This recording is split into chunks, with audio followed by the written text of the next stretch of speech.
Good morning everyone, कैसे हैं आप सभी। उम्मीद करता हूँ एकदम बढ़िया होंगे। तारीख है 11 सितंबर और आज के इंपॉर्टेंट करंट अफेयर्स आप सभी के सामने हाजिर हैं। डेली सुबह आपको 5 बजे ये करंट अफेयर्स मिलते हैं। मेरी पूरी कोशिश रहती है कि इस करंट अफेयर्स में आप बहुत प्रॉपर तरीके से चीज़ों को समझें और बहुत कम समय में चीज़ें आपके पास पहुंच जाएं। आइए देख लेते हैं आज के हमारे हेडलाइंस क्या हैं। 8 सितंबर को मनाया गया है अंतर्राष्ट्रीय साक्षरता दिवस। तो क्लियर है कि अंतर्राष्ट्रीय साक्षरता दिवस 8 सितंबर को मनाया गया है। पहली बार ये 1967 में मनाया गया था। इसको मनाने के पीछे जो नोडल एजेंसी है वो है यूनेस्को। यूनेस्को का गठन 1945 में किया गया था और यूनेस्को में वर्तमान समय में इसका जो मुख्यालय है, हेडक्वार्टर है, वो आपका पेरिस फ्रांस में है। वर्तमान समय में इसकी जो प्रेसिडेंट हैं वो हैं आद्रे Azoulay.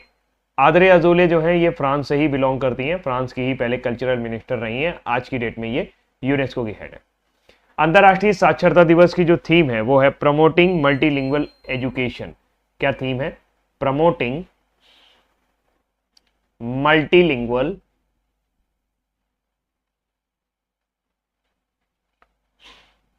Education. Promoting multilingual education, literacy for mutual understanding.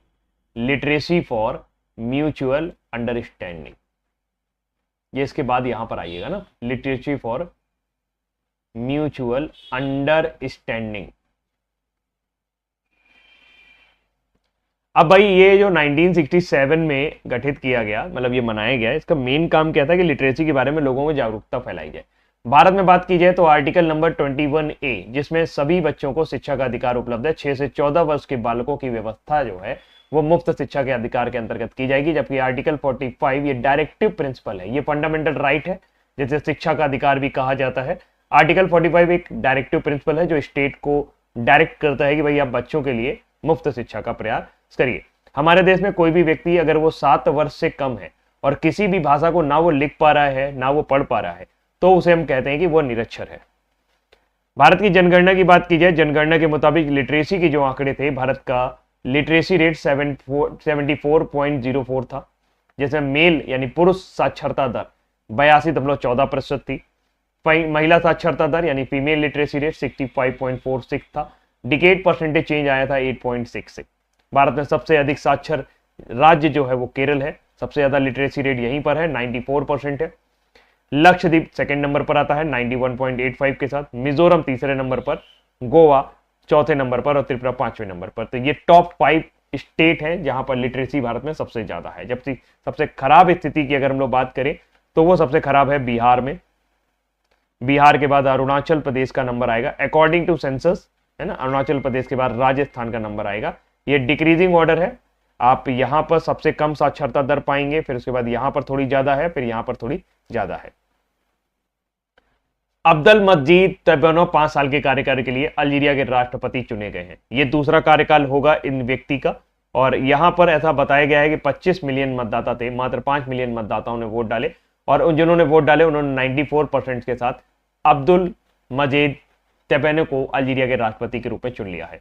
Algeria की बात करें तो अल्जीरिया अफ्रीका का सबसे बड़ा on the basis of area country है, यानी कि सबसे बड़ा देश है एरिया के आधार पर।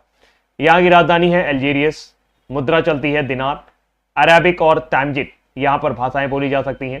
तैबानो जो हैं वो प्रेसिडेंट हैं, वहीं पर लारबोई, नादिर लारबोई प्राइम मिनिस्टर हैं। चलिप नदी अल्जीरिया की सबसे बड़ी नदी है। अल्जीरिया मैंने आपको यहाँ पर दिखा दिया है। अल्जीरिया में राष्ट्रपति का कार्यकाल 5 वर्ष का होता है। कोई भी व्यक्ति 2 लगातार कार्यकाल के लिए चुना जा सकता है। रणधीर सिंह एशियाई ओलंपिक परिषद के अध्यक्ष के रूप में चुने गए हैं। एशियाई ओलंपिक काउंसिल ये 45 नेशनल ओलंपिक काउंसिल्स का एक संघ है जिसकी स्थापना आपका 1982 में की गई थी। 1982 में इसकी स्थापना की गई थी। वर्तमान समय में इसका जो मुख्यालय यानी कि हेडक्वार्टर है वो कुवैत सिटी, कुवैत में है। इसके पहली बार कोई प्रेसिडेंट भारतीय बने हैं और वो है राजा रणधीर सिंह। राजा रणधीर सिंह बहुत पूर्व निशानेबाज रहे हैं। एशियन ओलंपिक कमेटी जो है, ये जो काउंसिल है, यही आपकी एशियन गेम्स भी करवाती है। एशियन गेम्स जो हैं ये आपके 1951 से शुरू हुए थे। पहली बार ये नई दिल्ली में ही आयोजित किए गए थे। पहले एशियन गेम नई दिल्ली में हुए थे, फिर उसके बाद 1982 में एक बार फिर से न्यू दिल्ली में हुए, 2 बार इंडिया में हो चुके हैं। एशियन गेम्स का 19th एडिशन अभी हाल ही में 2022 वाला, ये आपका हांगझोउ चाइना में हुआ। ये आपका कहां पर हुआ था? हांगझोउ चाइना में इसका आयोजन करवाया गया है। इसके बाद वाला 2026 वाला 4 साल में होते हैं, 2026 वाला आपका एची नागोया में होगा। 2022 में जो हुआ है आपका एशियन गेम 19th वाला, उसमें भारत ने आपके 107 पदक जीते थे, 107 पदक जीते थे और भारत 4th पोजीशन पर रहा था।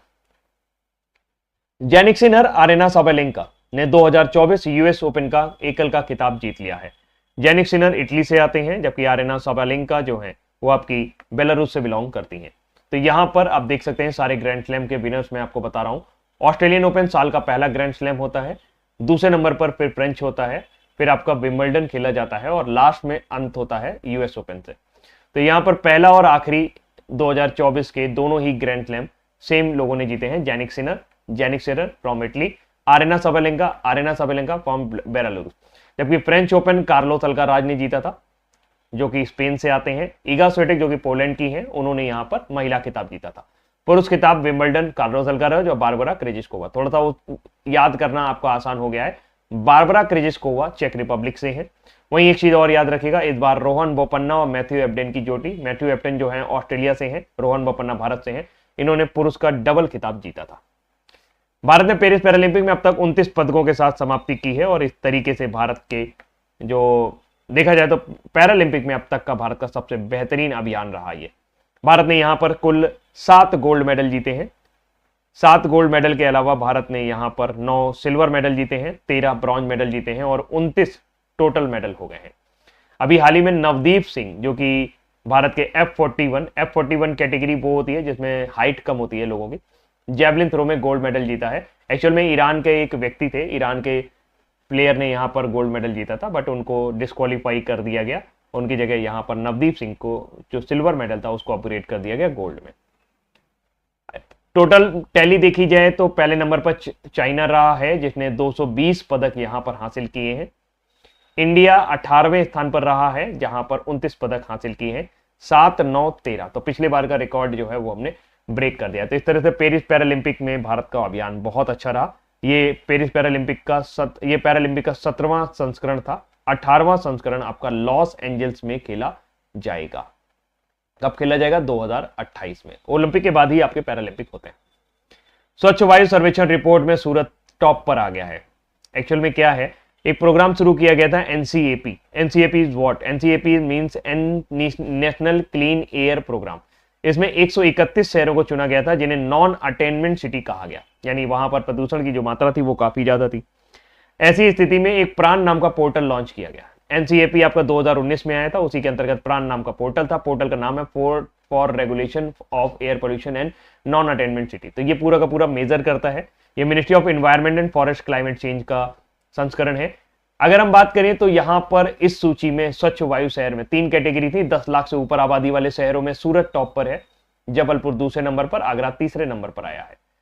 श्रेणी 2 यानी कि जो कैटेगरी 2 थी, वहां पर जो पॉपुलेशन 3 से 10 लाख रखते हैं, जो भी आपके शहर हैं, उनमें शीर्ष स्थान पर फिरोजाबाद है, दूसरे नंबर पर अमरावती और फिर झांसी का स्थान रहा है। कैटेगरी 3 में 3 लाख से कम आबादी वाले शहर हैं, जिसमें रायबरेली, नलगोंडा और नालागढ़ को यहां पर रखा गया। याद रखने बात यह है कि मिनिस्ट्री ऑफ एनवायरमेंट वर्तमान समय में किसके पास है, यानी कि वर्तमान समय में आपके पर्यावरण जो मंत्री हैं वो हैं भूपेंद्र यादव। यूएई की राजधानी में आईआईटी दिल्ली अबू धाबी खोला गया है। आईआईटी दिल्ली का एक कैंपस जो है वो बाहर खोला गया। देश में 23 आईआईटी है, जिसमें से एक आईआईटी दिल्ली है। आईआईटी दिल्ली का कैंपस दुनिया के बाहर, मतलब भारत के बाहर खोला गया। वो पहला कैंपस है अबू धाबी। यहाँ पर 52 छात्रों को आईआईटी जेईई मेंस और एडवांस के जरिए एडमिशन दिया गया है। भारत दुनिया का सबसे बड़ा प्लास्टिक प्रदूषक बनकर उभरा है। यूनिवर्सल लीड्स की रिपोर्ट के मुताबिक यहाँ पर जानकारी दी गई है कि भारत ने इस बार 9.3 टन प्लास्टिक कचरा उत्पन्न किया है, जो पूरे विश्व में सबसे ज्यादा है। और ये कई देशों का तो लगभग 3-3 गुना है। दूसरे नंबर पर नाइजीरिया का स्थान आया है और फिर तीसरे नंबर पर आपका यहाँ पर है। इस तरीके से भारत दुनिया का सबसे बड़ा प्लास्टिक प्रदूषक बनकर उभरा। पहली बार भारत खाड़ी सहयोग परिषद यानी कि गल्फ कोऑपरेशन काउंसिल के फॉरेन मिनिस्टर्स की बैठक हो रही है। भारत चाहता है कि हमारा गल्फ के साथ भी अच्छा काम रहे। ये बैठक आपकी रियाद में आयोजित की गई, जहां पर सुब्रमण्यम जयशंकर 2 दिन की यात्रा पर थे। भारत और अमेरिका का संयुक्त सैन्य अभ्यास युद्ध अभ्यास 2024 शुरू हो गया है। युद्ध अभ्यास का ये 20वां संस्करण है। जो कि आपका राजस्थान के महाजन फील्ड रेंज में आयोजित करवाया जा रहा है। कहां पर करवाया जा रहा है? राजस्थान के महाजन फील्ड रेंज में इसका आयोजन हो रहा है। इसके अलावा युद्ध अभ्यास का जो पिछला वाला संस्करण था वो 19वां एडिशन 2023 में अलास्का में आयोजित किया गया था। टाइगर ट्रंप नाम का भी एक्सरसाइज, एक ट्राई सर्विस एक्सरसाइज है, भारत और अमेरिका के बीच में होता है। वज्र प्रहार की अगर हम लोग बात करें तो वज्र प्रहार का 14वां एडिशन आपका 2023 नवंबर 2023 में मेघालय उमरई में हुआ। ये भी आर्मी का एक्सरसाइज है। तो भारत और यूएसए के बीच में 2 आर्मी एक्सरसाइज है, एक वज्र प्रहार है और एक आपका युद्ध अभ्यास है। क्वाड शिखर सम्मेलन की मेजबानी कौन करेगा? क्वाड की बात की जाए तो ये 4 देशों का संगठन है। ये 4 देश कौन से हैं? ऑस्ट्रेलिया, अमेरिका, जापान और इंडिया। 2007 में इसका गठन किया गया था, बट इसे रिस्टेब्लिश किया गया है 2017 में, जहां से क्वाड शिखर सम्मेलन की मेजबानी होती है। पिछली मेजबानी 2023 की जापान में हुई थी, बट इसकी मेजबानी की थी ऑस्ट्रेलिया में। बैठक जापान में हुई थी, बट इसकी मेजबानी किसने की थी? ऑस्ट्रेलिया ने। 2024 का मेजबानी भारत को करना था, बट अमेरिका ने बोला हमें करने दो। यहां पर एक्सचेंज हो गया है मेजबानी। अब भारत 2025 में क्वाड शिखर की मेजबानी करेगा। क्वाड देशों के बीच में मालाबार नाम का अभ्यास होता है, जिसका 27वां एडिशन इस बार ऑस्ट्रेलिया ने आयोजित करवाया था, ईस्ट कोस्ट में, पैसिफिक ओशियन में। अरुण गोयल जो कि भारत के पूर्व चुनाव आयुक्त रह चुके हैं, उन्हें क्रोएशिया में भारत के अगले राजदूत के रूप में नियुक्त किया गया है। क्रोएशिया एक यूरोपियन कंट्री है और द 20th कंट्री, ये 20वां देश है जिसने यूरो मुद्रा को अपनाया था। तो यहां पर राजेश कुमार श्रीवास्तव की जगह लेने वाले हैं अरुण गोयल, क्रोएशिया में भारत के राजदूत बनेंगे। फिलहाल ये रहे हमारे आज के इंपॉर्टेंट करंट अफेयर्स और उम्मीद करते हैं ये करंट अफेयर्स आपको पसंद आए होंगे। अभी के लिए इतना ही रखते हैं। Thank you so much, bye bye, take care, ध्यान रखिएगा अपना।